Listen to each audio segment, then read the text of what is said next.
Bonjour et bienvenue dans cette nouvelle vidéo. Aujourd'hui, on va voir comment les NFT sont intégrés dans les jeux. Surtout comment les grands éditeurs pourraient les intégrer dans leurs jeux phares tels que Fortnite, Call of Duty ou bien Minecraft. Et ensuite, on verra le Metaverse The Sandbox où on pourra se rendre vraiment compte de comment sont intégrés ces différents éléments dans un jeu qui est déjà bien abouti, même si pour le moment il est encore en phase alpha, donc on pourra voir tout ça en détail. Surtout si c'est pas encore fait, n'hésitez pas à vous abonner, ça coûte rien et ça peut rapporter gros. À tout de suite.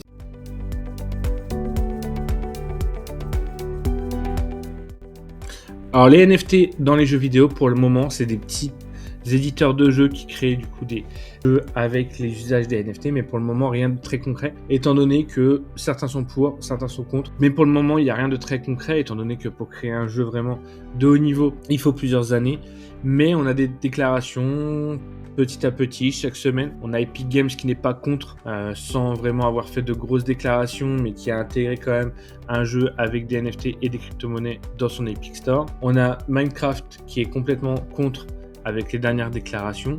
Et à côté, on a Ubisoft qui accompagne par exemple des projets comme Dogami, financièrement et techniquement.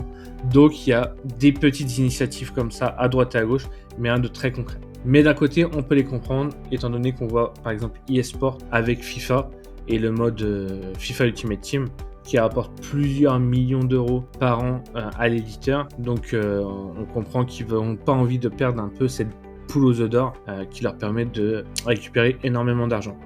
Mais en fait, savez-vous vraiment la différence entre acheter par exemple un pack FUT sur le jeu et réellement un NFT? La principale différence, c'est dans la propriété. Pour le moment, FIFA, eSport est toujours propriétaire de n'importe quel joueur, paquet de cartes que vous pouvez acheter, Fortnite, de n'importe quel skin que vous pouvez posséder. Vous avez le droit de les utiliser, vous avez l'impression qu'ils sont à vous, mais sauf que vous n'êtes pas réellement les propriétaires. Ils restent sur les stores, dans les jeux, et vous ne pouvez pas les revendre à l'extérieur. L'économie reste toujours à l'intérieur, sauf cas exceptionnel de marché noir à vos risques et périls, mais c'est vraiment le jeu qui est propriétaire. Les NFT apportent cette nouveauté-là, la possibilité d'être propriétaire d'un bien numérique grâce à la cryptographie. Donc le bien numérique est sur la blockchain, il est sécurisé, il est authentifié et on a réellement un propriétaire. Donc c'est là la grande différence qui permet vraiment de posséder le bien numérique, de pouvoir le revendre, de pouvoir l'envoyer sur un autre jeu par exemple s'il l'accepte. C'est ça qui est intéressant. Il n'y a pas si longtemps que ça, par exemple, le cross-platform sur les consoles n'existait pas. Et peut-être que très bientôt, on aura le cross-gaming, la possibilité de pouvoir apporter n'importe quel élément dans n'importe quel jeu. Je pense qu'on y est très proche quand même. Il y a des belles initiatives qui sont faites par des acteurs du Web3 avec réellement des métavers, on va dire, des mondes qui sont connectés tous ensemble. Donc là, ça sera très intéressant. Mais vraiment, pour le moment, rien n'est vraiment créé. Mais imaginez demain, vous achetez votre paquet de cartes sur FUT, vous avez un Cristiano Ronaldo, vous pouvez le sortir du jeu, l'emmener sur un autre jeu, le revendre pour récupérer vraiment de l'argent. Ça ne reste pas uniquement de l'économie entrant, mais ça va dans les deux sens. Et c'est là que c'est intéressant. Des éditeurs pensent que les prix vont monter, que ça va être vraiment une catastrophe pour l'industrie du jeu vidéo. Moi, je ne crois pas du tout à cet argument, étant donné que la valeur d'un NFT, c'est surtout sa rareté. Donc, si le produit n'est pas rare, si le skin n'est pas rare, si le jeu n'est pas extrêmement rare, ils ont très bien un potentiel pour réduire la valeur de ces NFT, étant donné que personne ne va payer plusieurs centaines d'euros, quelque chose qui est très courant. Donc c'est vraiment une fausse excuse. En rien, ça ne changera le fait de jouer. Par contre, il faut réussir à les intégrer correctement.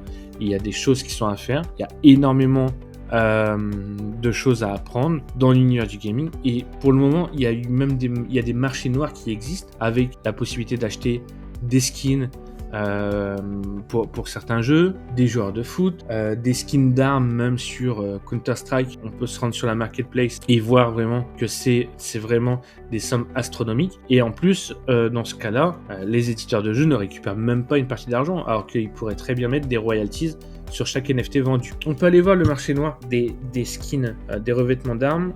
Donc voilà, là on est sur la marketplace par exemple de Counter-Strike. avec les différents skins, etc. Ça n'empêche qu'on trouve quand même, à mon avis, ça c'est des couteaux à 9000 €. À un moment donné, voilà, là on est quand même sur des skins, par exemple, des NFT qui seraient très très chers. Donc voilà, les NFT font, ça ne changera rien à ce genre de pratique. Au contraire, du moins, ça leur permettrait de sécuriser les choses, récupérer de l'argent s'ils veulent en récupérer par rapport aux royalties. Mais à un moment donné, il y a des choses déjà qui sont existantes, ils le savent très bien. Donc voilà, ça changerait en rien ce genre de choses. 4100 € un revêtement d'armes, du moins, c'est la folie, quoi. C'est la folie. Donc franchement, il y a vraiment rien à regretter des NFT, loin de là. Et ça, à mon avis, il y en a plein d'autres comme ça. Là, on voit... Ouais, il y a une remise. Non, c'est 13 000 €, super. Donc voilà, et je pense qu'on a aussi des marketplaces pour FIFA. Donc voilà, là on est sur une marketplace par exemple pour FIFA Ultimate Team. On a des joueurs qu'on peut acheter selon la plateforme, etc. Donc on voit très bien, par exemple, on a Pelé à 333 $. On a Cristiano Ronaldo à 1000 $. On a Robert Lewandowski, 15 $. Lionel Messi à 69 $. Du moins, ça ne change rien. Les NFT, au contraire, permettraient de sécuriser tout le monde, sécuriserait les utilisateurs, les joueurs, que d'avoir ce genre de choses sur le marché noir. Voilà, et des plateformes comme ça, il y en a des centaines qui sont vraiment pas sécurisées. C'est pas vraiment, du moins, comme je dis, la propriété même de ce genre de choses reste la propriété de l'éditeur. Donc demain, s'ils veulent supprimer la transaction, le joueur ou quoi que ce soit, ils peuvent le faire sans problème, étant donné que vous n'êtes pas propriétaire du produit et l'éditeur reste le propriétaire.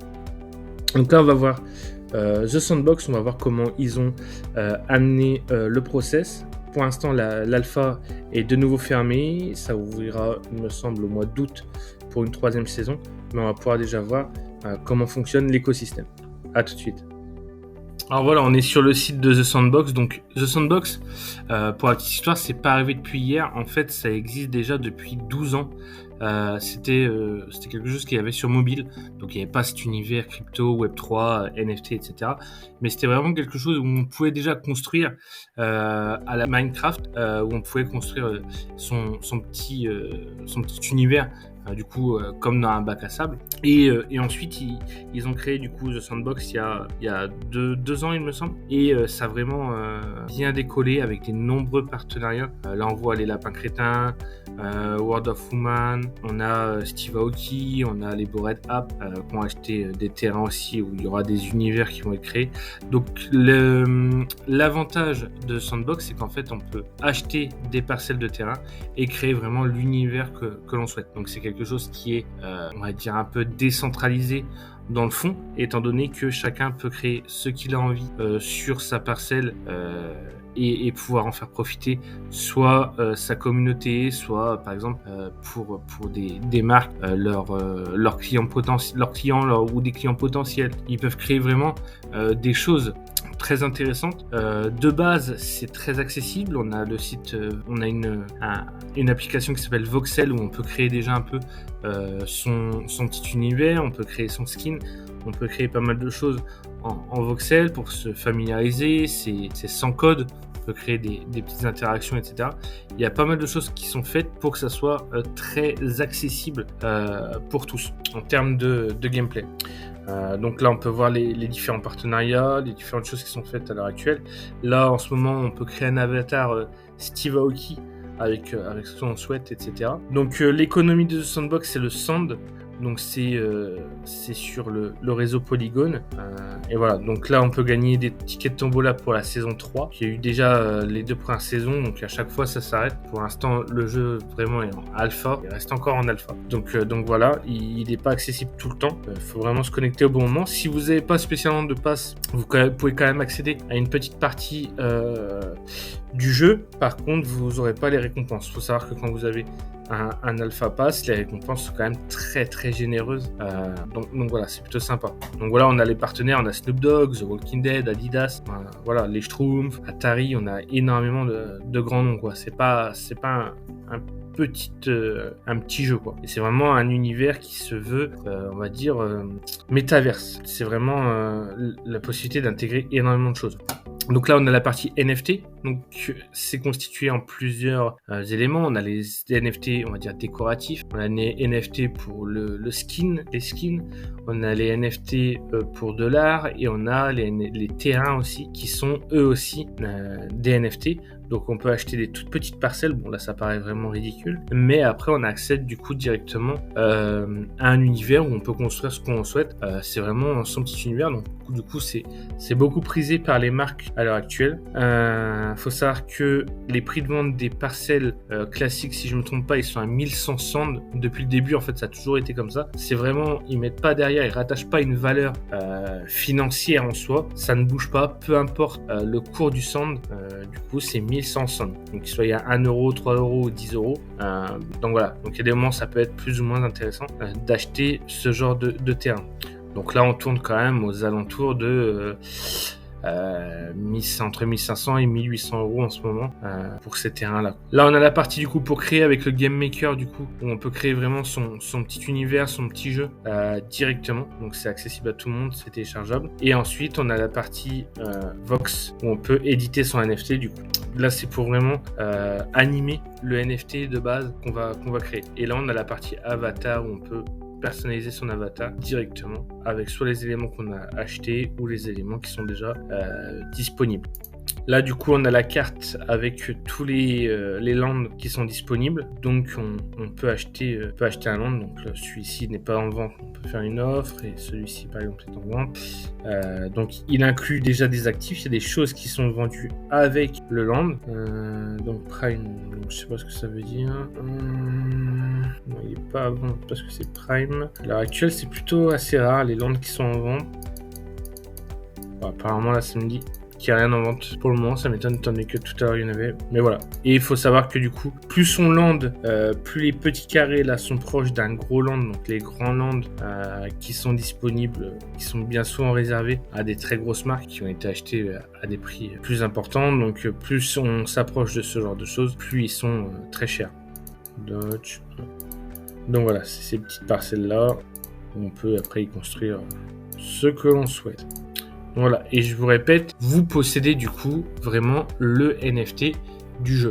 Là aujourd'hui on va pas parler de l'économie, on va dire réellement en crypto-monnaie, parce que c'est un autre univers, c'est autre chose. Tous les jeux ne sont peut-être pas réceptifs à ce genre de choses, mais voilà. Après il faut savoir qu'il y a ce genre de choses qui est créé avec donc les différentes crypto-monnaies qui sont attachées au jeu, avec tout ce qui peut entraîner les récompenses, les rewards, le stacking, etc. Mais Sandbox c'est vraiment un beau modèle pour ce qui se fait à l'heure actuelle en termes de NFT, de métavers et plus largement de gaming complet sur cet univers-là. Donc n'hésitez pas à aller jeter un petit coup d'œil sur Sandbox. Si la vidéo vous a plu, n'hésitez pas à vous abonner. Beaucoup de choses à venir sur beaucoup de thèmes. Le but de la chaîne, c'est vraiment démocratiser l'univers des NFT, des crypto-monnaies et aussi l'univers global du marketing et du Web3 qui est vraiment quelque chose de révolutionnaire. Ciao, bye et à très bientôt.